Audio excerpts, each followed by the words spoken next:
Cluster news today और मैं हूं आपके साथ मानवी ठाकुर। शुरुआत करते हैं आज की खास खबरों से।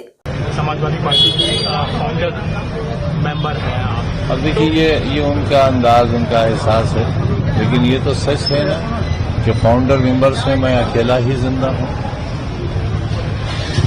सर 23 महीने का ये समय बहुत क्रूशियल पीरियड था और ये लाइफ का पार्ट, ये किस तरीके से पूरे आप ये अविस्मरणीय पल रहेंगे और ये जो आप उस वक्त जब इमरजेंसी में आप उस वक्त भी जेल में रहे थे और अब में क्या फर्क आपको लगता है कि ये मेरी जिंदगी का थर्ड एपिसोड था। पहला 1975 से 1977 तक इमरजेंसी का, उसके बाद 27 महीनों का, उसके बाद 23 महीनों का। लेकिन ये 27 और 23 महीने इतने भारी हैं कि इमरजेंसी का कोई जख्म, कोई याद नहीं है। और उसकी वजह यह है कि बहुत कुछ होने के बावजूद भी आदमियत जिंदा थी, अब हैवानियत भी जिंदा नहीं है। ये फर्क है उस इमरजेंसी में और इस अनडिक्लेयर्ड इमरजेंसी में।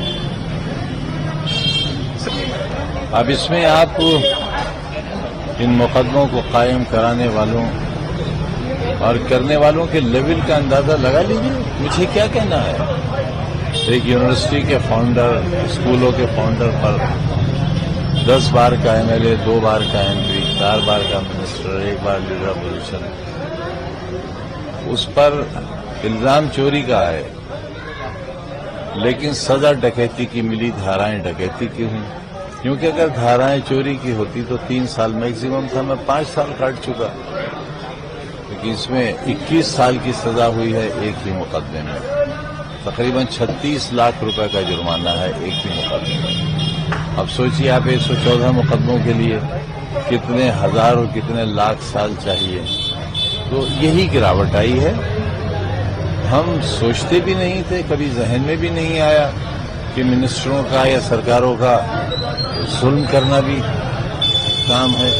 हम तो ये जानते थे किसी का राशन कार्ड बन जाए, अस्पताल से दवा मिल जाए, किसी की पेंशन हो जाए, गली सड़क पुलिया नाली बन जाए, फ्लाईओवर बन जाए, किसी को नौकरी मिल जाए, किसी की आंख का आंसू पोंछ ले, जो रो रहा है उसको मुस्कुराहट मिल जाए। हम तो ये समझते थे कि ये सरकारों का काम है। पहली बार पता चला कि नहीं, सरकारों का वो काम सही नहीं था, सही काम ये है।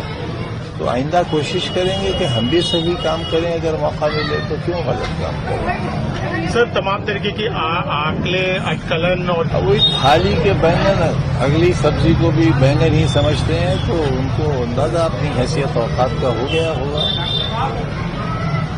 फिक्र करके मैं उनका वजन थोड़ा बढ़ाऊंगा या उनका नाम लेकर, तो मेरे लिए भी मुनासिब बात नहीं है ना। मैंने पूरा रामपुर गवाह है, 1 या 2 इलेक्शन लड़े जिसमें मैं अपने खिलाफ लड़ने वाले कैंडिडेट का नाम लेता था।